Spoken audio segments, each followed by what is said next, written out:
Hey YouTube, welcome back to Universe X, and today we are going to get into a deck profile. This pilot took Prismatic Bardock to a first place finish in the most recent Webcam regionals.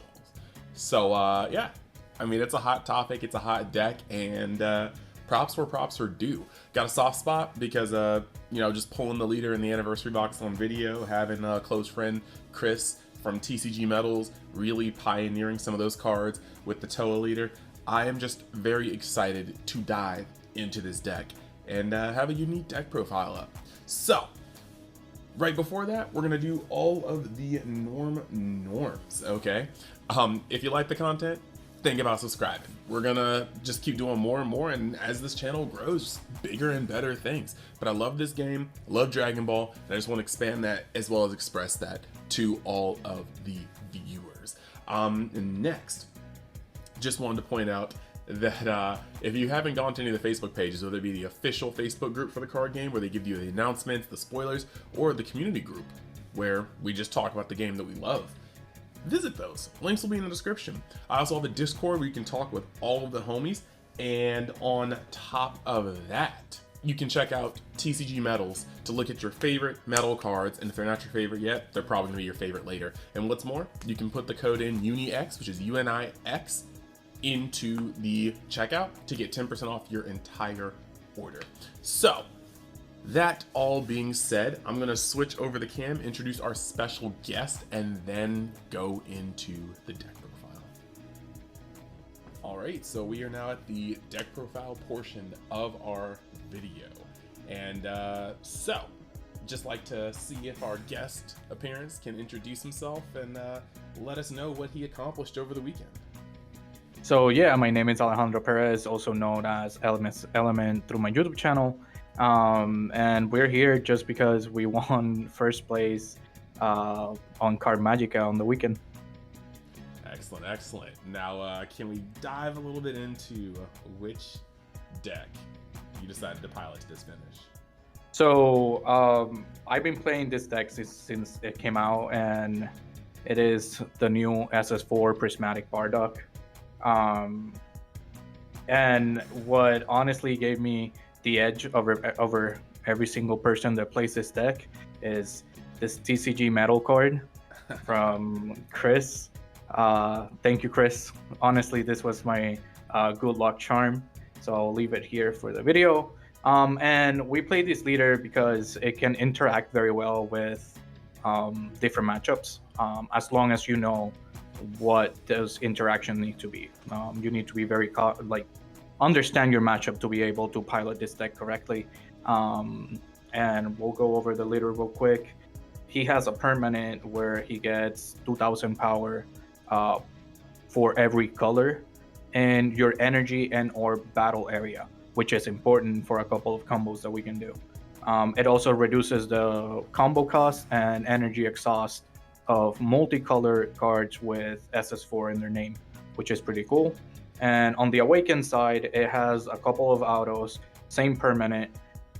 If you have two colors, this card gets 5000 power, and you can choose one of your opponent battle cards and put it in rest mode. If you have three colors, at the end of the turn, you can switch up to one of your black multicolor energies back to active. And if you have all four colors, you can draw one and auto neg a marker from your opponent's Unison. This deck is really good at killing Unison from 5 markers all the way to killing it. So I'll go over some of the tool cards first, starting with the super combos. Vegeta super combo. It's a no-brainer, right? But also in certain matchups, I would have liked to see a different super combo, like a sparking super combo, because if your opponent knows, they will leave you a high life, which happened with Cooler Mill. He kept me at a life all game. And with that being said, I think this is going to become a 2-2 split going forward. Bet. We run 2 SS Call, look at the top 3 and add up to 2 SS4 cards with their name SS4. If you do, bottom deck a card from your hand. So it's a +1, but it's more for the searching ability of those SS4 cards, so you can fix your colors in your energy. This is what makes the deck a little bit more consistent in that sense. I run 2 Power Burst, 4 Sensubin, and 1 Topo. So mainly I wouldn't run so many negates because the deck already has negates. But SS4 Vegeta, the blue ramp deck, it's something scary. So you need to negate the leader swing as much as possible to be able to survive that matchup. And the Topo is just for those multicolor matchups where your opponent can swing multiple times over the floodgate effect of your Gohan. Then for the Prismatic Burst package, we run 2 blue, 3 yellow, 3 negates, and 3 counterplays. So these two do something very similar. You can combo with them, and at the end of battle, you pay 1 to play them, which does come in handy if you want to awaken your leader with all 4 effects early, and I'll show you guys in a little bit. The negate, it's a floodgate negate for 1 energy. It's insane when it gets value, right? But if your opponent has multiple colors, then it loses a lot of its value. And then one of the best cards in this deck, honestly, is going to be the counterplay, because it's not by cost, it's by power. So it targets 20 Ks, and you counterplay for 1 red, and the card goes to the drop. This comes a lot in decks that had the Aegis package, specifically, because all their rivals are 20k. Then the combo that you can do with these 2 guys is you charge either red or green, turn 1 and turn 2, and throughout your attacks, you're gonna combo this and play it, and then combo the other one and play it. By the time you come back to your turn 2 into your 3rd energy, you'll have all colors, and you can start drawing early, which is really good. And also negging markers from Unisons. Just want everybody who's listening to maybe pause, rewind it 30 seconds, and listen to that again, because a lot of people have been asking how to accelerate the point where you're getting all of Bardock's abilities, and this man is giving you the map. So, just pay attention. And then for the Aegis package, we run 4 blue, 3 yellow, 3 green, and 3 red. So the ratios are this way because I really think that 6 of every color is what you should run, because your deck needs space for other things to make it functional, right? So you don't want to clog your deck with 4 ofs everything. This Vegeta cycles. When you play him, you rip a card from your opponent's hand, and also this also get the effect when you charge it on the energy, the first effect. You rip a card from your opponent's hand, bottom deck it, and then they draw 1. But it's a critical 16k. That you can bring for 1 if you combo the Gokus and Vegetas that we looked at earlier. Then the yellow, it negates the skills of Bardock, and then if you play him, rest mode card, and if it's skillless, it KOs the card too. And he's blocker. The Gohan is double strike, and then when you play him or charge him, you neg a marker from your opponent Unisons if it's 3 markers or more. And then the second play effect is you choose a 4 cost and you warp it from the field, which is more removal. And then for the red one, when you play it or you charge it, you neg a card by 2000 by every color in your energy. So if you have all your 5 colors in your energy, or 4 colors with red being the 5th, you can neg something up to 10k. Which also, it's part of a combo that you can use to neg Unisons that have 10k power or less. And he's a barrier, so he can't be removed. He also has a once per turn active battle. where you can neg 5,000.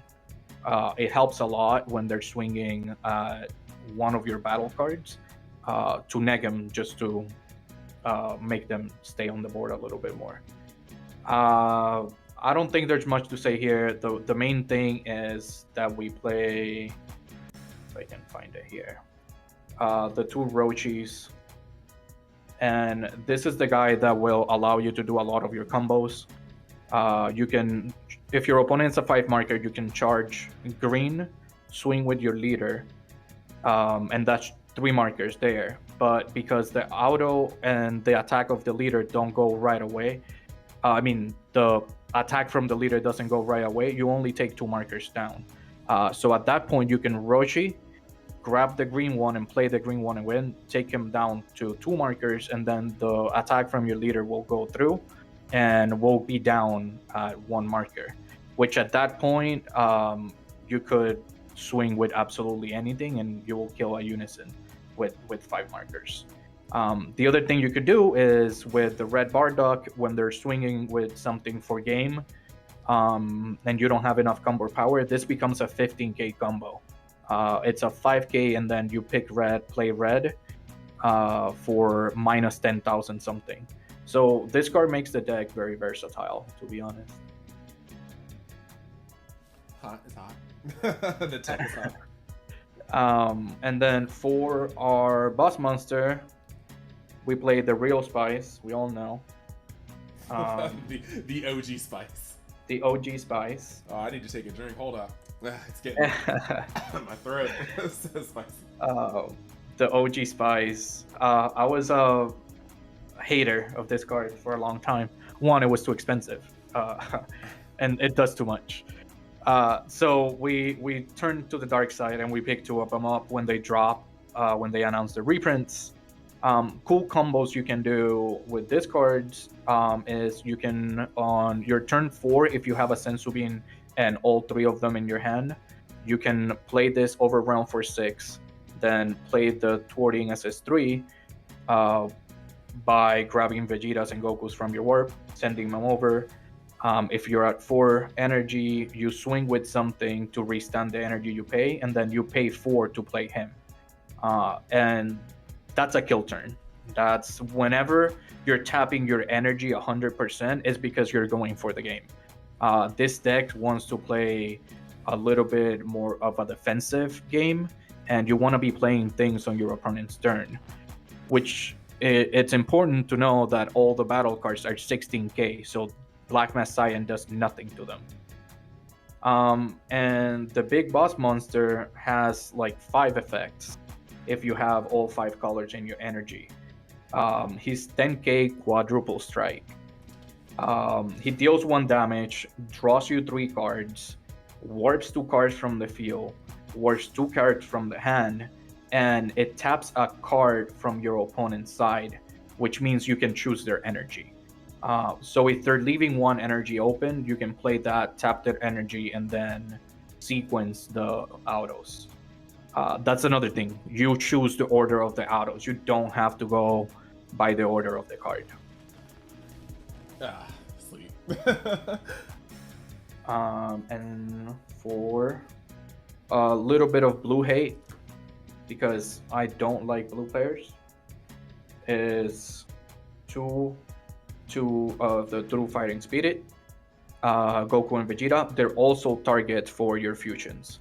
I think we have to clarify that SS3 thwarting is actually Union Fusion, so the 2 targets need to be the same power, which this helps a lot. You play them early versus blue or even yellow-blue, and it stops them, or it's going to start negging a lot of cards from the hand. And then 2 Zamasus, bouncing the Unison, which sadly no longer has after the Rata list, is so good to turn blue players 1 turn behind, and you made them spend a lot of energy. And for the secret rare of the deck, Sinchen Run, people are sleeping on this card. It does a lot for very little. If you play that on your 3 energy If your opponent is going wide, you pay 1 to combo and then pay 1 to play him. And when you play him, you can rest as many battle cards, unisons, or leader equal to the amount of energy that your opponent has. So if they have 4 energy, you can tap 4 things on the board, and he's a 40k blocker. On your turn, if you have 4 energy and you're going for game and you don't want to play anything, so you don't get counter, you can pay 4 to make him a double strike dual attack. It is actually super spicy. Now that's like the real spice, because most people would be like, "Why aren't you playing Kai?" And you're just like, "Kai." Right. I do play this deck very defensively, so I try to not leave a lot of things on the board. So the board wipe doesn't really, it's not that big of a deal. Aggro is a problem though. And that was it. That's right now we're running at 54, which I'm glad I ran 54 cards, because my cooler matchup, I only had 2 cards in my deck. I feel that. I mean, it's always good when you're about to get milled out and you win, and then you realize, wait, people have been getting annoyed at me for playing over 50, but over 50 is while I'm still alive. So I actually really dig that. Like, I will say real quick, while we're in the middle, we're running on a pretty good time right now. I have to point out one of 2 things. One, if you guys have not been oogling this ridiculously sexy mat, this freaking manga Goku Black, I don't know what you're doing. Like, look at the panel towards the right. This is prime. When I first read this, I was like, oh my god. And second, I know he touched on it before, but look at that Prismatic Bardock next time you get a chance, because TCGMetalZ is selling that print, and who knows how long it's going to be once it runs out until he brings it back. So I would look at that, and yeah, right there. It's blinding, but it's amazing. Can you flip it over real quick? Nasty. And you know, for the time being, when you go to TCGMetalZ.com, which is, there is a link in the description, you can use the code UNIX, which is UNIX, to get 10% off your entire purchase. So I'd do it if I were you. I'd do it if I were me. I actually, well, I was gonna say I do it, but that sounds terrible. So I do it. I definitely do it. Metal League is always cool. Yeah, and Chris from TCGMetalZ, he's actually my first sponsor when we started the channel. So very dear, very close to the MS Ultimate family.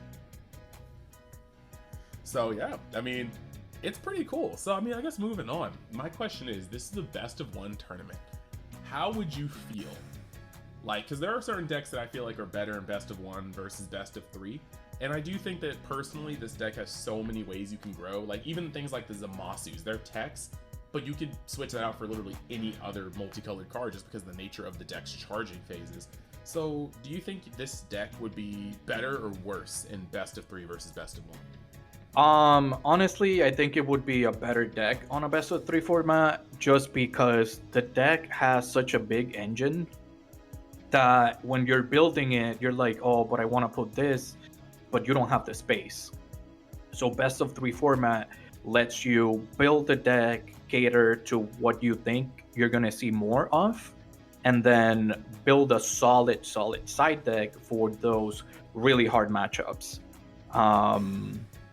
Well, on the topic of Zamasu, Zamasu is a great card still that doesn't hit unisons, but it doesn't feel as great. I was actually testing today, and I think we're gonna swap it out for something else. Human Extinction is a card that actually could help versus Cell Surge, which I got really lucky, and I didn't see a single Surge Surge in the tournament. So I'm actually testing out to see what that Zamasu spot is gonna be. It could definitely be another, I would say, Topo. Topo is a great card to put extra. And you know what? At the point of having 53 cards, then it doesn't really matter. You can actually just take out the Zamasu, add 1 Topo, and you should be good. I feel that. That's good. That's good. So, if you would like to move on to the elephant in the room, we saw you playing the Sin Shinron. But now that you've seen that your deck is literally getting a themed SCR, how do you feel about that going into the future with this deck? So I have mixed feelings about it, and I really have to test a lot to be able to change my opinion on this. But the card is really good on the defensive side, and the fact that you can splash it in any single deck for a board wipe, it's really big, because the card says it checks colors of energy, doesn't specify your energy. So if you're playing a color and you're playing against someone else that's playing a dual color, that's a 3-card wipe. So it makes it a little more flexible. On this deck, it warps 5. And that's really, really good. But the second effect, I feel like it can be a little bit lackluster in a format where there's so much negates and counterplays and all that. Trying to play 4 guys and then getting them to the drop, it feels bad. You miss your secret, and I don't know. It feel like it's something that it's going to discourage a lot of people from playing it on the offensive side. And that's where Sing Chenram comes in, right?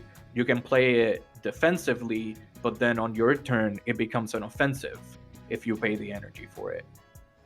So I don't know. I'll really get into testing with it and see how it feels. But I have a feeling that blue is going to be a big, big thing in this tournament coming up to Nats. I feel that. Like, the thing that kind of hits me is, like, I only feel like this card is breaking backs when your opponent is behind, or they're forced to, like, make a huge move. Like, if you haven't, like, neutralized your opponent's board, you can wipe it, but if they haven't invested any energy that turn, they can just, like, remount it. And because of this game, the way it is, there's not, like, a battle phase. You just go in and out fluidly. So it's kind of like your opponent can't be in a dominating position, and this card turned the game around for the most part. But the other thing is, like, its activate main is kind of wild. Like, and by wild, I mean wild as in it doesn't feel like it breaks game. Like, it's like, wow, you get to play 4 16Ks. Right, and they don't only get have effects. keyword. They only have keyword skills, right? And you can even play the actual Bardock that would have effects, because he's 3 cost. So you would have to play either counter, which feels horrible, or you're gonna have to play one of your counter plays at that point. And it doesn't feel that great, right? Not being able to play this is, if you could play that you get at least a minus 5,000 on something on swing, but yeah. And so, like, yeah, I mean, that's just kind of is the thing. Like, it's a joke that's been going around, like, me and my testing group, but it's just like, if I'm worried about what SCR you can be playing and you go activate main 4 16Ks, I'm literally going to breathe a sigh of relief. Like, it's going to be fine. The day will be okay. There's a lot of stuff that's not going to, like, somebody nimbuses you or dormants you, your activate main looks like doo-doo. Like, you get King Vegeta's Imposing Presence or Sensu Bean, your activate main looks like doo-doo. You get Protector of the People, your activate main on an SCR looks like doo-doo. And these are all, like, 1 cost to free investment cards. So, like, this is, like, it looked flashy, and I think I'm definitely going to keep it because the artwork is absolute flame, but I'm very underwhelmed with the activate main, and the counter itself, I'm not sure where to place it.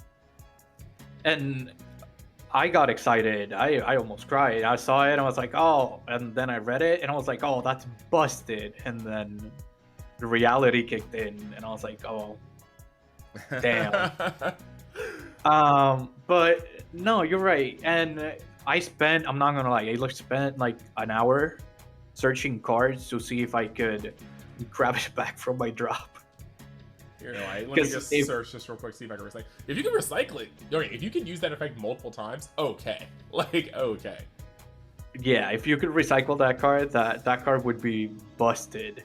But also playing it means that you have to fix some ratios. You probably want to up the SS4 call from 2 to like 3 or 4 to make sure that you actually see it, right? because that's the other problem with running SCR that is not SS4. That when you do your SS4 call, if you saw your secret rare on those 3 cards, you can't grab it. That's going to the bottom of your deck. That is fair. So that's the downside also. That's why I don't play more than 2 SS4 calls also. But if that wasn't the case and I could actually always look for my SCR, busted. See, I get that. I guess being an OG Dark Broly player, I'm just like live by the sword, die by the sword. Sometimes you just pick up Supreme Kai, a super combo, and a negate, and you're just like, goodbye, my friends. You just put it on the bottom of your deck. So I'm not like, I'm desensitized to it. I'm just like, sometimes it just be like that. But no, I mean, I get what you're saying. I just it is kind of sucky, but at the same time, I think in general, little tidbit, Bandai looks like they're trying to shy away from I play this card and it breaks the game SCRs.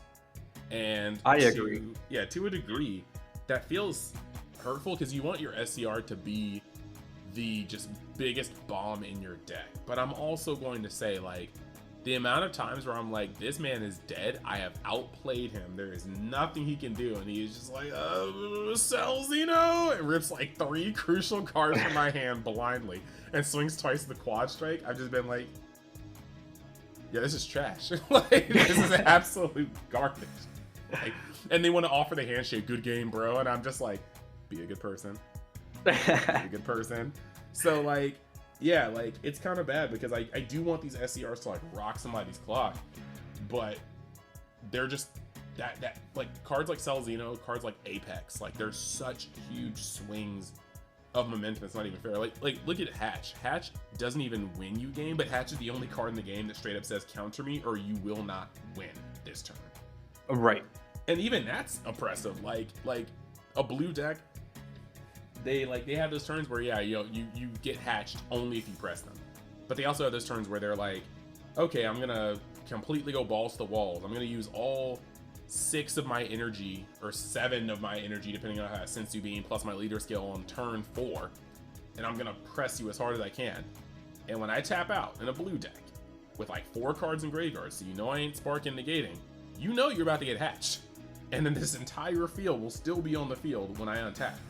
And it's just kind of like, some secret rares got to like an apex of like power, and I think that Bandai is very cognizant of the fact that those cards are dumb and they don't want to hurt a secret rare. So I think that's why they're not power creeping secret rares. But yeah, and if you really wanted a board wipe on this deck, Supreme Kai is the superior board wipe. If I'm not mistaken, the new SCR just targets battle cards. It doesn't even target unisons, where Kai does. Yeah. I mean, you're not wrong. You are not wrong. So, yeah, I mean, I had a lot of fun recording this. You know what? You guys all know me. I don't really take takes. I don't really do this over and over again. We recorded this earlier, and my dumbass forgot to check all my equipment, and I just changed some settings on my computer. So I recorded this entire thing without sound on his part, and so we had to re-record this. But it's a little more streamlined. We actually managed to cut off like 12 minutes somehow with video, so that's kind of wild. But I feel like all the information is still here. You guys still got a very in-depth look into the deck, and he explained his choices not just on the surface level, but in a much deeper integral level that's going to show you guys not only what he played, but how he played it. So I hope you guys enjoyed this little like just jewel of information. I hope you guys try to sleeve up the deck, whether it be in person or whether it be an untap. I hope you guys try it and leave some feedback like in the comments. Let us know, because it's always going to be something that we can look at. Like, a community grows better by having an echo chamber of different opinions, not your own opinion. You can play in your locals and your small pond, but when you start networking and seeing other people's ideas, trying them, balancing them with yours, mixing them, you start actually finding the best versions of how you can play these decks and start making innovation like a thing, I think. So just leave your opinions and your texts in the comments. I'll read them. I'll respond to them when I can. I'm not going to say immediately because I'm not going to play y'all like that. I'm just not. So that's the thing. Did you have any other closing statements or plugs, good sir? No, I just want to say before we go, you're gonna lose a couple of games when you're playing this deck. Don't get discouraged. It is not an easy deck to like grab and be able to pilot correctly. You need practice, and you need to study your matchups and know what your matchups are. And you know what? Maybe your local scene is completely different than what we faced on a regional level, so you can make some adjustments based on how you know the other players play. And I just want to put in that on my YouTube channel we do very formatted videos based on teaching people how to pilot decks correctly, not correctly, because my word is not the end all be all, but to give you guys insight on a more in-depth way to play the decks. So go check us out at MS Element YouTube. And one more time, we have to say thanks to TCGMetalZ. I think we cannot give that man praises enough. He does mad work. Mad freaking work, and he's always working to make more things. So it's just great. As long as people still dig it, we're gonna have a really good time making more metal leaders. I have fun time advertising it, and I'm gonna see if I can get another giveaway going again, because it was really cool the first time I did it. So yeah, I just wanted to thank everybody for tuning in. I hope this video is another smash hit. We've been doing really well on the channel. Bigger and better things are coming, I assure you, and Nats is going to be a crazy event. There are gonna be so many videos that come out of that. So thank you guys for visiting Universe X. I want you guys to go down in the description and take a look at his channel, show it some love, look at the videos, and when it comes to YouTube, do a little favor, like each video, comment if you can, because that's going to boost the algorithm, make it easier to search, and just boost the views in general. The algorithm is almighty when it comes to YouTube. So thank you guys for being a part of this, and I will see you the next time you decide to join Universe X. So yeah.